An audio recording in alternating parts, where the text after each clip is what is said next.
Boa noite a todos, um prazer vê-los aqui e também o nosso boa noite, o nosso feliz sábado para aqueles que estão nos assistindo através da mídia social. É um prazer estar aqui com vocês. Eu estava conversando com o pastor, perguntando para ele o que normalmente a gente como estrangeiro brasileiro, não? É que, irmãos, eu mais vivi fora do Brasil do que... Eu tenho 65 anos, faço uma matemática. Estou no meu 42º ano do Ministério Adventista e estive 37 anos, ou estou 37 anos no campo missionário. Então, mais da metade da minha vida, então eu me sinto um brasileiro estrangeiro, um estrangeiro brasileiro. Mas eu estava perguntando para ele, porque a dinâmica de cada igreja, de cada comunidade é um pouco diferente uma das outras, que horas é que a gente teria que estar terminando aqui. E ele falou, olha, pastor, enquanto o azeite estiver caindo, vai pregando. E eu brinquei com ele, falei, irmão, dos meus 37 anos de trabalho, 32 foram na África. E uma coisa que eu aprendi, o sábado é um evento na África. Não é um dia, simplesmente, é um evento. É o dia mais importante na vida deles. E ali não tem hora de começar e não tem hora de terminar. Porque quando termina o sábado, a luta começa. A vida deles, porque muitos vivem numa comunidade pobre e eles têm que lutar muito para sobreviver, para poder inclusive ter uma refeição por dia. E tem muitos deles que nenhuma refeição tem. Então o sábado é um dia abençoado, é um dia de deleite, é um dia que eles estão em comunidade e eles se aquecem uns aos outros. E é interessante porque, diferente do que eu vejo aqui, se estivéssemos na África, a maioria dos membros estaria aqui na frente. Porque eles querem aproveitar cada palavra. E então ali não tem tempo também de começar o sermão e não tem tempo de terminar. Por isso eu perguntei para ele, ele falou, enquanto estiver caindo azeite, continue. Eu disse, irmão, o senhor não sabe o que está falando, porque com tantos anos na África, ali pregar 2 horas, 2h30 é normal. Sábado, o culto termina por volta de 1h30 até 2h30. E aí almoçam ali na igreja e já começa o programa dos jovens, porque quando termina o sábado, todo mundo tem que voltar para casa e a luta começa, novamente. Mas estejam tranquilos que eu sei que se eu passar das 8h30, muitos ou estarão dormindo ou não estarão mais aqui. Mas é um prazer estar aqui com vocês, é um prazer também voltar aqui a Palma, é a minha segunda visita aqui, já estive com minha esposa uma vez, e poder falar com vocês sobre uma das minhas paixões. Como é que Deus pode nos usar para abençoar a vida dos outros. É uma alegria poder servir. E meu pai, como disse o pastor que é pastor, ele sempre dizia, se você não presta para servir, você não presta para viver.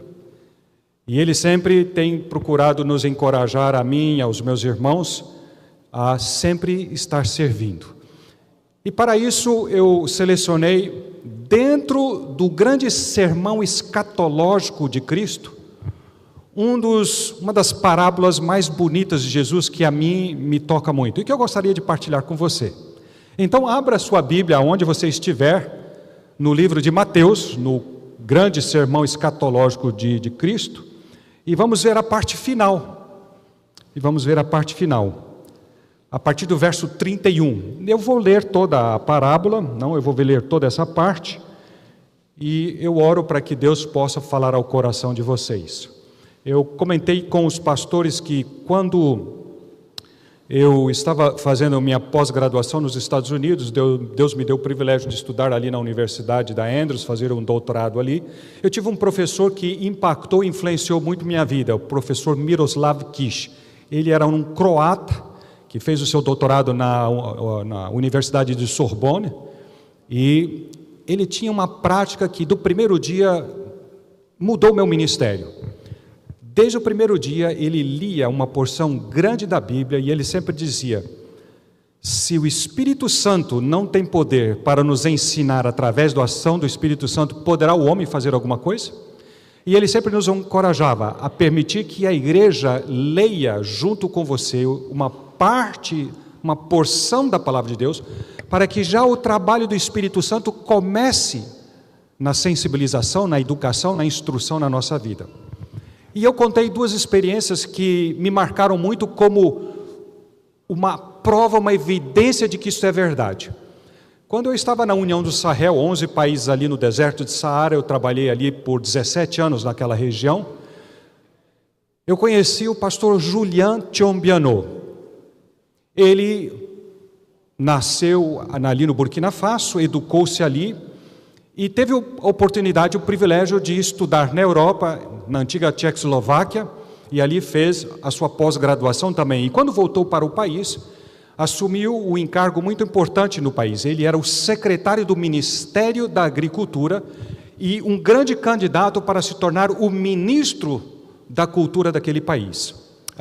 Da agricultura daquele país. E como sempre acontece com essas pessoas importantes do governo, ele tinha constantemente que viajar na sub-região, principalmente nos 16 países que foram ex-colônias francesas. E dessas viagens, numa cimeira, num encontro, num colóquio ali na cidade de Niamey, no Níger, ele recebeu a visita de um primo dele, que inclusive tem o nome como dele, Julian Tiombiano. E eu quero conectar aquilo que vamos ler com essas duas experiências e mostrar para vocês que o Espírito de Deus não precisa da gente para fazer o trabalho, somos nós que precisamos. E Deus nos deu uma coisa que é fantástica, que são os talentos que nos deu, não para o benefício de Deus e da sua obra, para a nossa própria alegria, para o nosso próprio benefício, para o nosso próprio crescimento, para a nossa própria edificação. E quando nós tornamos esses talentos, esses dons num ministério, aí, pastor, é só bênção mesmo. Então, estando ali, o primo dele trouxe para ele um presente. E uma prática africana que é fantástica é o seguinte: ninguém recusa presente. Duas coisas que o africano nunca deixa de dar e nunca deixa de receber: água e alguma coisa que marca a presença dele ali na visita. E então o primo dele trouxe uma Bíblia. Tiombiano, esse que estava ali do ministério, não o primo, era um agnóstico, não era ateu em si, porque acreditava em alguma coisa, mas não era cristão e não acreditava em Cristo como seu Salvador. Então, por educação, recebeu a Bíblia e foi para as reuniões. Quando voltou naquela noite, houve um golpe de Estado, como aconteceu recentemente, ali nesse mesmo país. E quando existe, e nós sabíamos, porque minha esposa e eu passamos por algumas dessas experiências em alguns países ali, quando tem um golpe de Estado, o que é que acontece? Por 3 dias ninguém pode sair na rua, porque passa a bala primeiro e depois vai perguntar quem é você. Em segundo lugar, tudo que é mídia cessa, corta a internet, naquela época não tinha, mas hoje corta a internet, corta a televisão, corta a rádio, para que o governo que está, ou para o grupo que está dando o golpe possa controlar, assumir, e para que não haja nenhum problema nesse sentido. E então agora ele volta para o hotel dele, não tem rádio, não tem televisão, não tem nada, não pode sair. E como foram educados na Europa, uma das coisas que ele gostava de fazer era de ler.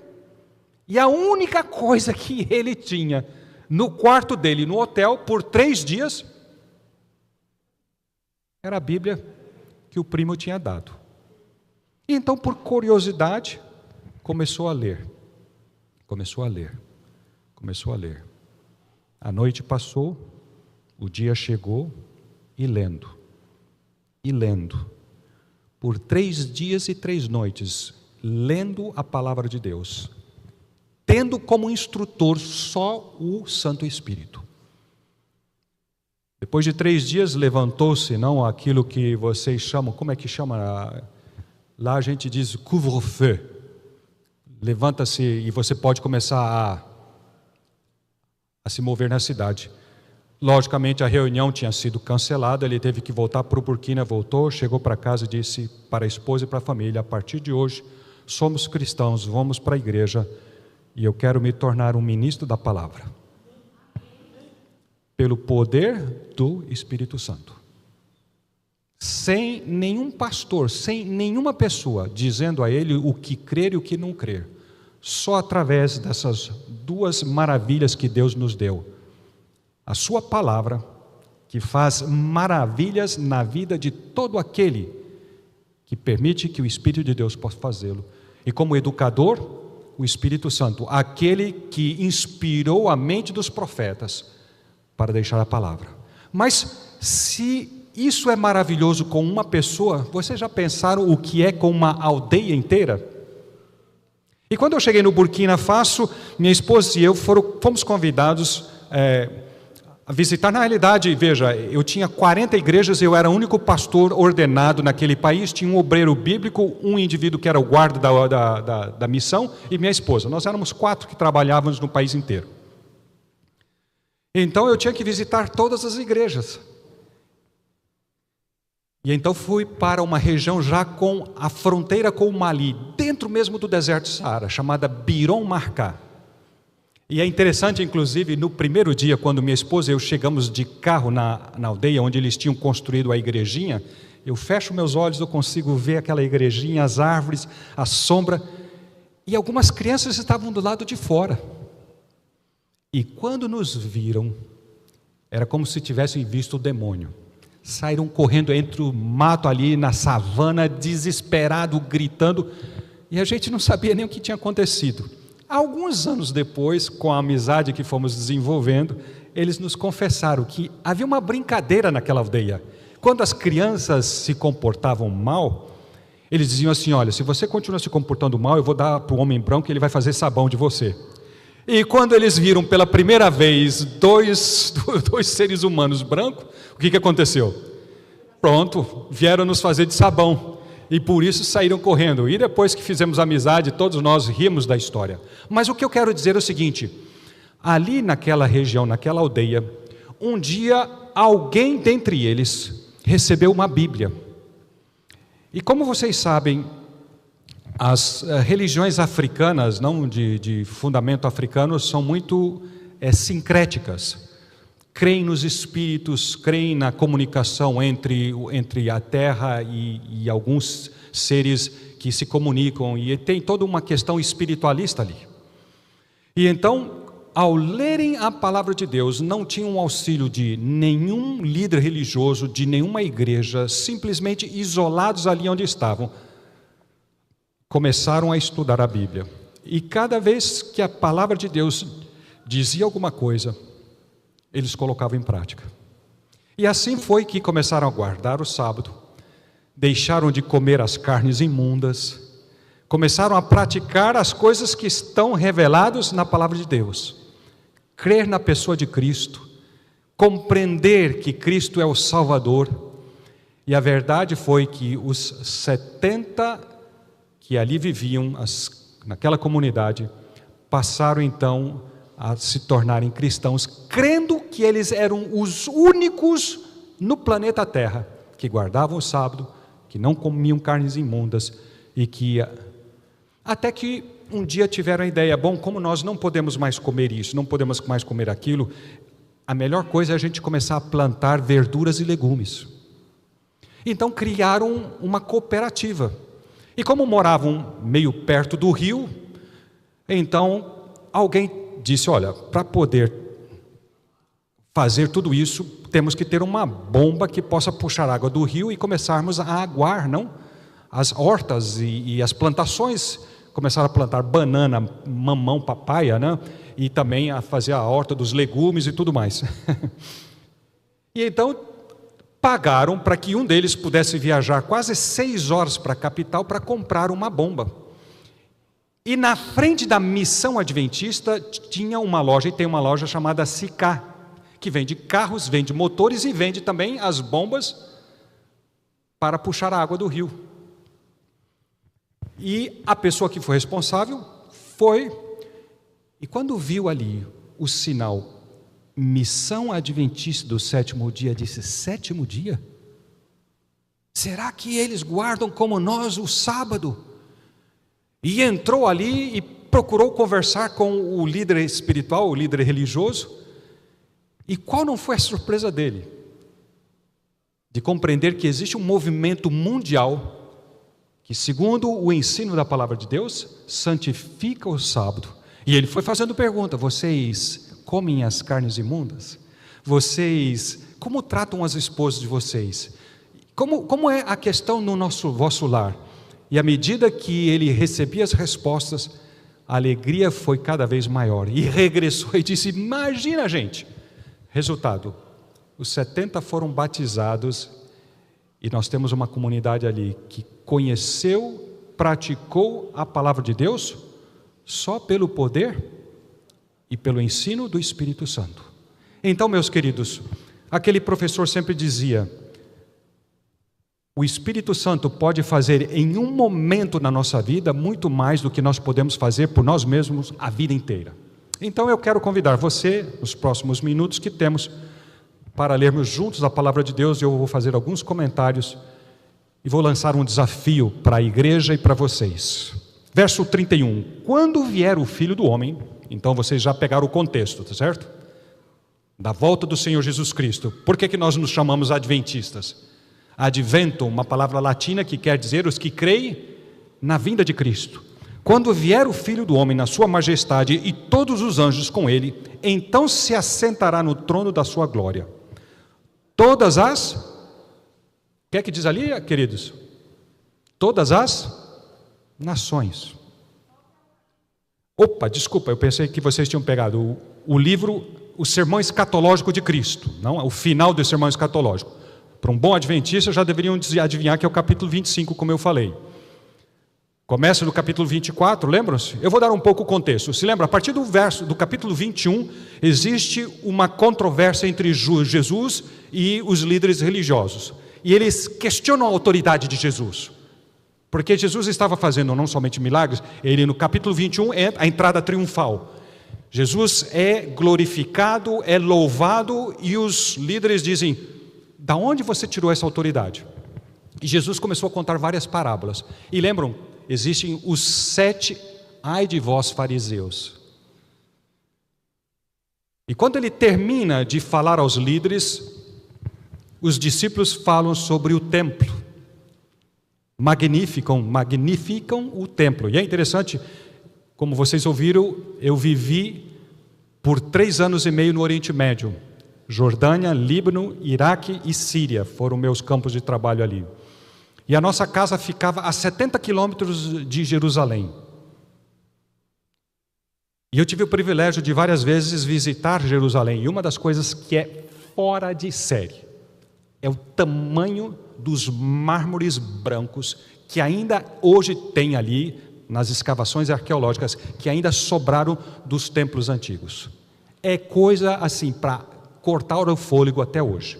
O tamanho é fenomenal, para pensar como é que no passado conseguiam carregar, porque lembram-se que a Bíblia diz, nada foi ouvido o corte, a construção, não havia barulho nenhuma ali em Jerusalém, trazer de longe e levar aquelas pedras ali. Então eles estavam incrivelmente tocados, sensibilizados com a maravilha. E o que é que diz então Jesus, logo no capítulo 24? Fiquem sabendo o quê? Que não ficará aqui pedra sobre pedra. E quando Jesus assim o disse, o que é que foi, qual foi a pergunta deles? Senhor, se o templo será destruído, isso significa o quê? O final de todas as coisas. Não tem como negar isso. Para eles não conseguiam desassociar a figura, a imagem do templo ao final de todas as coisas. E qual foi a resposta de Jesus? Interessante, Jesus não respondeu aquela pergunta. Muito pelo contrário, não, ele disse o quê? O dia e a hora, ninguém o sabe. Mas para não deixar ninguém sem desculpas, ele deu alguns dos elementos que mostram da proximidade da volta de Cristo. Mas Jesus quer dizer o seguinte: vocês erraram na pergunta. A pergunta não é quando eu voltarei. A pergunta que vocês deveriam fazer, e que eu gostaria justamente de trazer como um desafio para vocês, é: como estará vivendo a geração que terá o privilégio de ver Cristo voltar? Como é que nós devemos viver na expectativa, na demora, no período que estamos aguardando a volta de Cristo? Por isso ele fala sobre o servo fiel e outras coisas mais. Como eu disse, não somente meu pai é pastor e agora aposentou com 90 anos no mês de junho. Finalmente conseguimos os filhos convencê-lo a se aposentar, porque era professor de teologia, foi pastor, era capelão de universidade e trabalhou até junho desse ano. Mas a vida toda dele, meu pai, tem um assunto que, se você encontra com ele, é fatal: a volta de Jesus. Não tem como. Meu pai está praticamente pregando já agora, há quase 70 anos que Jesus está voltando. Mas o meu avô foi pastor também. E pregou por quase 40 anos a mesma coisa. E eu agora estou pregando por 42 anos que Jesus voltará em breve. Quão breve é a breve volta de Jesus? Então a pergunta não era quando, mas como é que devemos estar prontos e preparados para isso. Por isso que ele introduziu a parábola das 10 virgens. E ali a questão é que durante a demora, o momento para estar pronto, não é preparar-se, o momento para estar pronto para a volta de Jesus é exatamente enquanto estamos aguardando, esperando, porque é um tempo de demora. E aí ele chega então nessa parábola e diz lá que este reino será representado por todas as nações, tribos, línguas e povos. Então, eu gostaria de fazer uma pergunta para a igreja. Qual é o nosso campo missionário? Se nós cremos naquilo que a palavra de Deus nos diz, qual é o nosso campo missionário? É o mundo, não? É verdade que temos que começar aqui em Palmas, no Tocantins, no Brasil, mas Cristo não voltará para o Brasil enquanto não voltar também para a Arábia Saudita, para o Kuwait, para o Omã, enquanto não voltar para o Estreito de Gaza, enquanto eles não ouvirem a palavra de Deus. E é aí onde que eu vou lançar o desafio para vocês no final. Mas sigamos aqui, porque eu quero extrair mais 2 lições aqui de dentro. Então diz lá: todas as nações serão reunidas em sua presença, e ele separará um dos outros, como o pastor separa dos cabritos as ovelhas. Verso 33, e porás as ovelhas à sua direita, mas os cabritos à esquerda. Então dirá o rei aos que estiverem à sua direita: vinde benditos de meu Pai, entrai na posse do reino que vos está preparado desde a fundação do mundo. Maravilha! Aqui eu paro um minutinho. O que é que Deus, desde a fundação do mundo, está preparando e preparou para nós? O reino eterno. Vocês já pensaram nisso? Que Cristo hoje, Deus o Pai, o Filho e o Espírito Santo estão preparando para você e para mim um lugar onde Ele quer que você e eu moremos junto com Ele para toda a eternidade? Esse é o objetivo dele. É para isso que Ele está envolvendo todo o céu, para que você e eu estejamos lá. Mas veja só, Ele continua dizendo o quê? Então dirá o rei aos que estiverem à sua direita: vinde bendito meu Pai, entrai no posse do reino que vos está preparado, porque tive fome e me destes de comer, tive sede e me destes de beber, era estrangeiro. Você já foi estrangeiro no país de alguém? 37 anos. Eu tenho uma leve noção do que é ser estrangeiro e quão maravilhoso é quando você chega num país que você não sabe falar a língua ainda, e você tem alguém com um coração aberto, se comunicando com você, nem que seja pelos gestos, compreendendo a tua situação e procurando te ajudar. Minha esposa quase que enlouqueceu quando nós fomos para o Togo, porque ela não falava ainda francês. E sabe como é a esposa, como é a mulher, quer fazer compras, quer sair, e não conseguia se comunicar. E como é que Deus nos proveu um casal que estava ainda noivos, e acabamos trabalhando quase 10 anos juntos depois, e minha família também financiou o estudo dele de teologia, e hoje ele é o secretário da Associação do Benin. Mas era um noivinho, e veio em casa, por gestos, se comunicava com minha esposa, com meus filhos, enquanto eu tinha que assistir reuniões. Que coisa maravilhosa é quando a gente encontra uma comunidade de fé, amigos que nunca conhecíamos antes, nunca nos vimos antes, mas que já comungávamos na mesma fé e na mesma compreensão. Isso faz parte do meu desafio no final, vai ajuntando isso aí tudo. Então diz lá: desses beber. Era forasteiro e me hospedastes, estava nu e me vestistes, enfermos e me visitastes, preso e fostes ver-me. Então perguntarão os justos: Senhor, quando foi que te vimos com fome e te demos de comer, ou com sede e te demos de beber? E quando te vimos forasteiros e te hospedamos, ou nu e te vestimos? E quando te vimos enfermo ou presos e te fomos visitar? O rei respondendo lhe dirá: em verdade vos afirmo que sempre que o fizerdes a um desses meus pequeninos irmãos, a mim o fizestes. Então o rei dirá também aos que estiverem à sua esquerda: apartai-vos de mim, malditos, para o fogo eterno, preparados. Alô? Escutaram bem? Preparados para quem? O inferno foi preparado só para quem? Só para o diabo e seus anjos. Duas coisas Deus está preparando. Uma para todos nós. O que é que Ele está preparando? O seu reino eterno. Mas Ele está preparando também uma outra coisa, o inferno. Para quem? Agora eu explico como é que algo que foi só preparado para o diabo e seus anjos terá tanta gente lá dentro. Se nunca foi a vontade de Deus, se Ele nunca preparou, Ele está preparando o seu reino para todos nós. Ele se encarnou, Ele aqui viveu, Ele aqui ensinou, Ele foi crucificado, Ele ressuscitou, está à destra de Deus o Pai intercedendo em nosso favor para que todos nós ali estejamos. Não vai faltar casa, morada para ninguém. Agora, como é que neste mundo de Deus, aquilo que foi só preparado para o diabo e seus anjos vai ter tanta gente lá dentro? Vocês já pensaram nisso? Que nunca foi a vontade de Deus, nunca está no plano de Deus, não é da vontade arbitrária de Deus que nenhum de nós nos perecemos. Então, meus queridos, desculpe eu dizer, vai ter que fazer muita força para estar no inferno. E todos os que ali estarão, não estarão por engano, é porque você quis estar ali.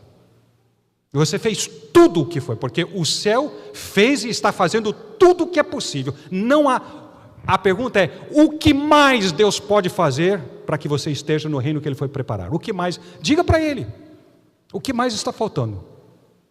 Vocês vão conseguir o impossível se ali estiverem. É estar onde Deus nunca quis que você estivesse. E o que é que determinará parte disso? Terminemos então de ler e eu lanço o meu desafio.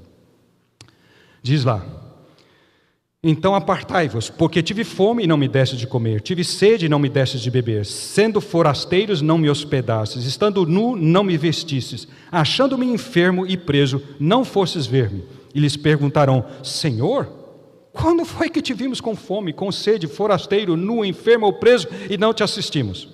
Então lhes responderá: em verdade vos digo, que sempre que os deixastes de fazer a um desses mais pequeninos, a mim o deixastes de fazer.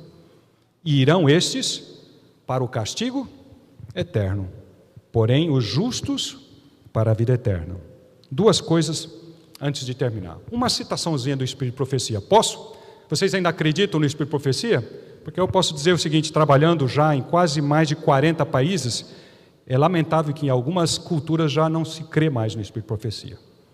Outras, calma lá, outras a gente diz que acredita, mas a gente é seletivo naquilo que a gente acredita. Naquilo que fala e que atinge o nosso pecado, aquele pecadinho que acariciamos, aí a gente arruma uma interpretação para aquilo. Mas eu espero que esta citação dela, no livro Testemunho para a Igreja, volume 9, página 189, ela diz assim: o título, Bondade, a chave para maior evangelismo. Estão prontos para escutar? Qual é a chave para o evangelismo? Qual é o evangelismo que mais dá sucesso? O que tem maior êxito em todas as culturas? Escutem lá. Se nos humilhássemos perante Deus e fôssemos bondosos e corteses e compassivos e piedosos. Seguiram lá? Se fôssemos o quê? Primeiro nos humilhássemos. Depois o que mais? Bondosos. Depois corteses. Depois compassivos. Depois piedosos. Ela diz assim: haveria 100 de conversão, onde hoje só existe uma. Agora eu tenho uma pergunta para fazer para você. O que é que custa ser bondoso? O que é que custa? Quanto custa ser cortês? Quanto custa um copo de água? Quanto custa, meus queridos, uma palavra de encorajamento e de apreciação? Quanto custa? Irmão, obrigado pela música hoje. Cada um no seu campo. Se eu fosse cantar hoje aqui, não ficava um, viu? Quanto custa?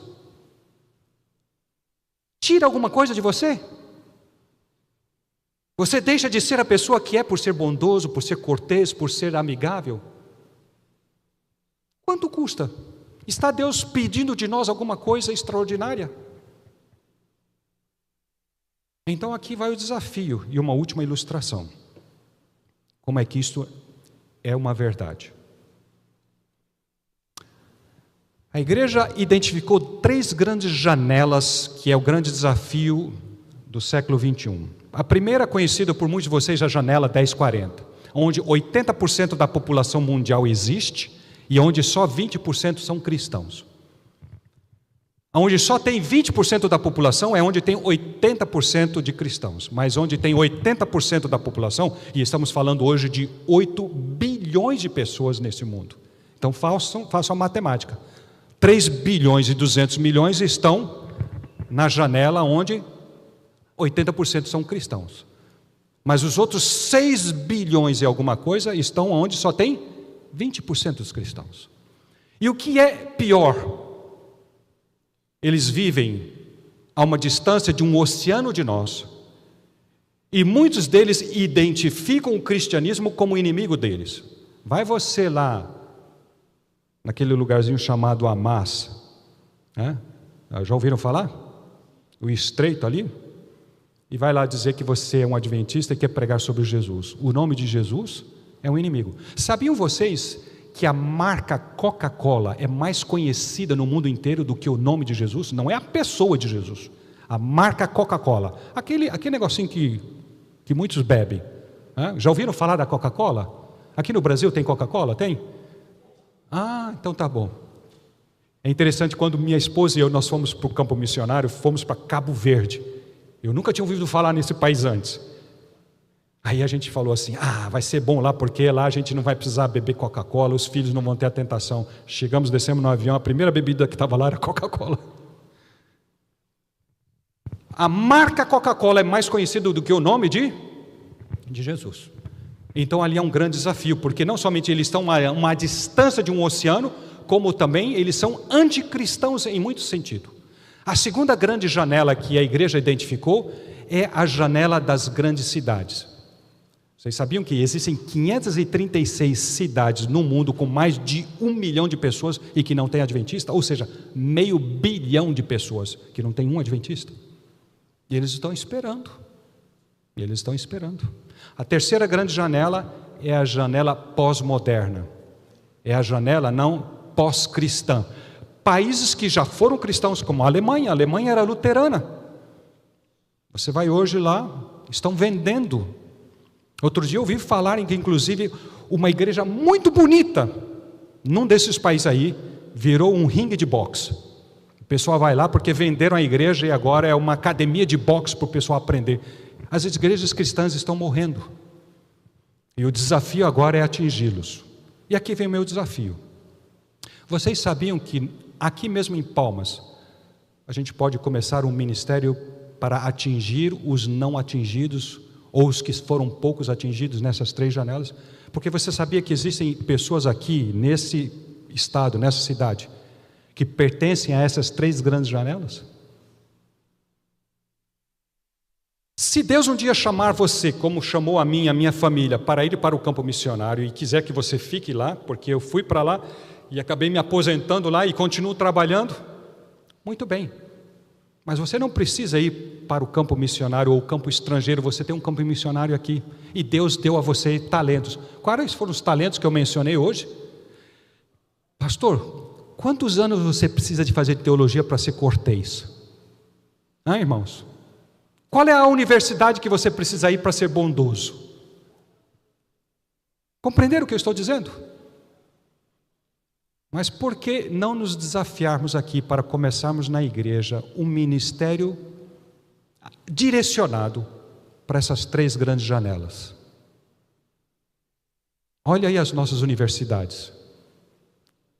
Que terreno fantástico.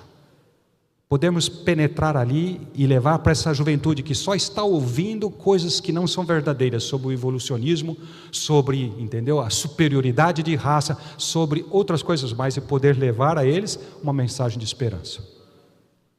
Pensem nisso. Vocês podem aqui começar a atingir já esse pós-modernismo. Vocês têm aqui jovens que estão crescendo e que hoje não acreditam mais no sobrenatural, que creem que não existe nenhuma verdade absoluta, o que já é um erro de expressão, porque se eu digo que não existe nenhuma verdade absoluta, já estou falando alguma coisa que é absoluta. E que estão sempre dizendo, não, para mim o importante é o que eu creio, o que eu penso, o que eu sinto. E quantos estrangeiros existem aqui?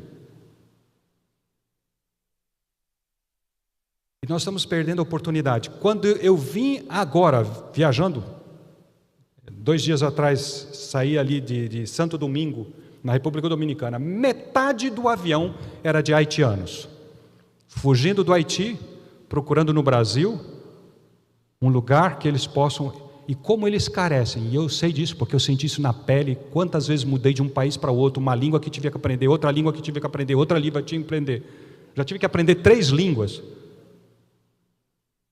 e como é fantástico quando você tem uma pessoa que te recebe numa loja, num lugar, em qualquer lugar. Então aqui fica o meu desafio para vocês. E finalmente Deus também colocou às nossas portas, não somente esse tipo de pessoa, mas aqueles que carecem também da nossa ajuda. E eu vou terminar com uma experiência. Um dia nós estávamos dormindo em casa, eu era ainda jovem, e um menino entrou em casa e estava roubando. Ali no Capão Redondo, onde tem o NASP Campus 1, antigo IAE. E meu pai pegou o ladrãozinho. E o que é que nós normalmente fazemos quando pegamos um ladrãozinho? Chamar a polícia, né? Alguns até matam, né? Por nada. Mas era um adolescente. Meu pai não chamou a polícia. Meu pai perguntou, onde você mora? E meu pai foi lá, no meio da favela, com todo o risco que isso indica. E isso mudou minha vida. Eu vou terminar com uma coisa que minha esposa e eu estamos fazendo como ministério. E por quê? Meu pai voltou em lágrimas. O menino não tinha pai e mãe, porque era a avó que cuidava. A avó disse, Senhor, eu peço muito desculpa pelo que meu neto está fazendo, mas eu não tenho como, uma velhinha no meio da favela. Eu não tenho nem como dar comida para ele. E meu pai foi lá, comprou um supermercado e por muito tempo atendeu aquela família, não? Fez como pastor um ministério pessoal. E aí eu cresci com essa ideia. Eu sou pastor, mas eu sou também membro da igreja. E minha esposa e eu decidimos que depois das horas de pastorado nós íamos desenvolver o nosso ministério. Porque se eu peço para os membros, fora da hora de trabalho deles, fazer alguma coisa por amor a Cristo, e eu só faço quando eu trabalho como pastor, eu não posso dar exemplo. Então, quando nós fomos para a África, decidimos que um pouco dos meios que nós teríamos, iríamos adotar viúvas. E começamos. E quando eu fui para o Burkina Faso, o guarda da missão, num dia que tivemos um grande encontro de jovens numa fazenda agrícola que nós tínhamos ali, ele falou, pastor, eu vou ficar aqui. Eu falei, Lacina, não, você é membro da igreja também, a gente paga para uma outra pessoa ficar aqui sendo o guarda da missão. Ele era o guarda noturno da missão. Vamos lá. Não, pastor, ele era muito responsável. Tinha vindo de uma família e de um meio muçulmano. Toda a família era muçulmana. E ele, por um milagre de Deus, se tornou cristão adventista. E vocês sabem o que isso significa. A família o marginalizou. Mas a esposa, os filhos não eram adventistas, só o Lacina. E eu insisti, mas não teve jeito. Ele era muito responsável. Falou: pastor, eu não posso confiar em ninguém que vai, eu vou ficar aqui fazendo. Quando voltamos no domingo, para minha grande surpresa, o Lacina estava morto. Eu não podia acreditar. 3 dias, malária cerebral, é uma malária terrível que tem, pode matar em 24 horas. Levou o Lacina. E agora, o que fazer? 5 filhos, inclusive uma era uma bebezinha de alguns meses.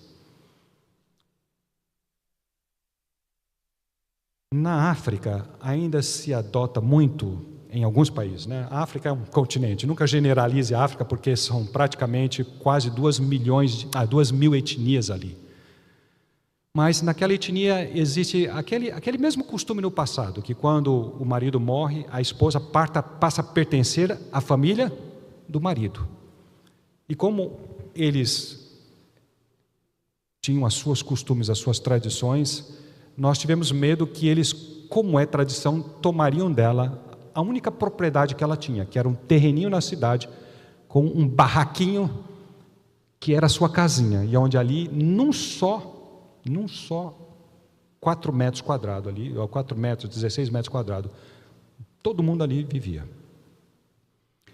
Então minha esposa e eu decidimos, nós vamos ter que adotar a família, mas os membros nos advertiram: pastor, se o senhor adotar a família do Lacina vai abandoná-los. E o senhor tem que entender o seguinte, que o senhor vai adotar do começo ao fim. O senhor vai se tornar responsável pela vida de todas as 5 crianças até quando eles tiverem a maioridade. E minha esposa e eu, a gente, por amor ao Lacina, pelos anos de serviço que ele deu à igreja, a gente decidiu que ia aceitar o desafio. Lembra-se que eu disse, não eram adventistas, só o Lacina era. Nunca precisamos pregar a eles. 2 coisas nós fizemos. Número 1, enviamos as crianças à escola adventista. Bendita escola adventista. Sou fruto dela. Do meu primeiro ano primário ao meu doutorado, sempre foi na escola adventista. E conheci minha esposa, que não era adventista, num internato adventista, que eu não tenho tempo de contar o milagre que foi que Deus, através da tampinha de um doce da Superbom, Deus a levou para o colégio adventista. É uma coisa fantástica. É o que eu digo, irmãos, o Espírito de Deus, basta ter vontade de fazer alguma coisa e Ele vai encaminhar tudo para vocês. E ela se tornou adventista ali na escola adventista. Então a primeira coisa, mandamos as crianças na escola adventista. A segunda coisa, não dê peixe, ensine a pescar. Chamamos a viúva e dissemos: olha, os primeiros meses nós vamos dar a comida, mas a gente quer saber o seguinte: o que é que você gostaria de fazer para poder gerar fundos, para poder viver com dignidade? Porque quando você dá tudo, você tira do indivíduo, a irmã White fala, você tira dele a dignidade dele. Então fomos atrás, fomos proativos, ao invés de esperar a gente, porque isso a gente tinha todo dia tinha gente batendo na nossa porta, pedindo comida, pedindo aquilo, e eu não tenho tempo para contar, porque são 37 anos, não se faz isso, e eu já estou com o tempo passado já. E se alguém quiser, eu vou ficar super compreensível se você quiser voltar para casa agora, mas eu estou terminando, prometo. E então, o filho mais velho foi para a escola adventista. E como nós ficamos lá 9 anos, pudemos acompanhar. Alguns anos depois, ele terminou o ensino médio. E nós começamos escolas adventistas. Minha esposa e eu fomos abençoados, encontramos outro, coisa assim, a providência divina, assim, uma coisa atrás da outra. Encontramos um indivíduo que se simpatizou conosco e começou a nos dar dinheiro para construir uma escola lá. E construímos 5 escolas adventistas nesse país que é muçulmano. E então precisávamos de professores adventistas. Então os melhores membros da igreja, os melhores jovens da igreja, a gente foi mandando para fazer cursos técnicos de normal e tudo mais. E então esse menino foi fazer o curso. Passou no exame e se tornou professor da nossa escola adventista. Irmãos, eu ainda me lembro até hoje. Numa tarde ele veio, a mãe e os irmãos, com um envelope na mão. Chamou a minha esposa e a mim e disse: papai, porque é assim que eles te tratam. eu quero te entregar o meu primeiro salário. Mas a partir de hoje não precisa nos ajudar mais, eu vou cuidar da minha família. Hoje todos eles estão batizados. Nunca dei nenhum estudo bíblico. Nunca pedi para eles se batizarem. Todos eles estão batizados na igreja. E todos eles, minha esposa e eu tivemos a alegria de mandar para a universidade. E todos eles têm um curso universitário. E cada semana, cada 15 dias a gente recebe notícia deles. E aí criamos o nosso ministério, cuidar de viúvas. Foi a segunda, estamos na terceira já. O filho está na nossa universidade no Ghana, não são adventistas também. Tem 4 irmãozinhos, estamos pagando o estudo. Cada um desenvolve o seu ministério. Deus deu talentos a todos nós. O que é que você está fazendo com o seu talento? Precisa de muito. Se Deus dá a você alguns meios, utilize, mas bondade, cortesia, não? O que é que Deus diz ali? Posso terminar com isso? E com o desafio? Se nos humilhássemos perante Deus e fôssemos bondosos e corteses e compassivos e piedosos, haveria o quê? 100 de conversões, onde agora há apenas uma. Igreja 706 Sul. Aqui está o desafio. Comece um ministério especial de vocês. Estudem o bairro aqui. Estudem a realidade de vocês. Eu tenho certeza absoluta que o Espírito de Deus vai trazer algumas ideias que permitirá que a igreja se envolva como igreja. É verdade, tem associação, tem tudo mais, que tem os planos, mas criem. E eu não creio que a associação vai ficar triste se vocês criarem um ministério onde vocês todos estarão envolvidos, com a ajuda e orientação da associação, para atingir essa população tão importante dessas 3 janelas que estão vivendo aí como vizinhos próximo de vocês. Eu vou estar orando por isso. Eu quero ouvir se alguma coisa saiu de bom deste momento que tivemos juntos. Vamos. Pai bendito, bondoso Deus, graças te damos porque podemos aqui estar juntos para ouvirmos a tua palavra, sermos encorajados, sermos exortados, sermos corrigidos, sermos animados. E agora dá-nos o teu Espírito, querido Deus, de uma maneira dobrada em nossos corações e nossas vidas, para que possamos compreender que a maior alegria que pode existir para qualquer seguidor de Cristo é de ser como Cristo, servindo e amando ao próximo e sendo edificado também pelo próximo. Dê a essa igreja, querido Deus, um ministério especial. Que eles possam pensar localmente, mas agir globalmente. Que eles pensem nas oportunidades, nas portas que se abrirão através do teu Espírito. E que junto com o teu Espírito, com a orientação do pastor, da associação, eles possam alcançar a todos os que eles são responsáveis por aqui, através dos talentos, dos dons que desses a cada um deles. E que aonde hoje tem um, que possa existir 100, segundo a tua promessa, segundo aquilo que nos revelasses na tua palavra. Ao voltarmos para casa, que possamos voltar com teu Espírito, com os teus anjos. E não nos dê sossego, querido Deus. Incomode a cada um de nós, até que cada um de nós esteja envolvido de alguma maneira no grande mistério que é ganhar almas para Cristo. Essa bênção te pedimos em nome por amor de Jesus. Amém.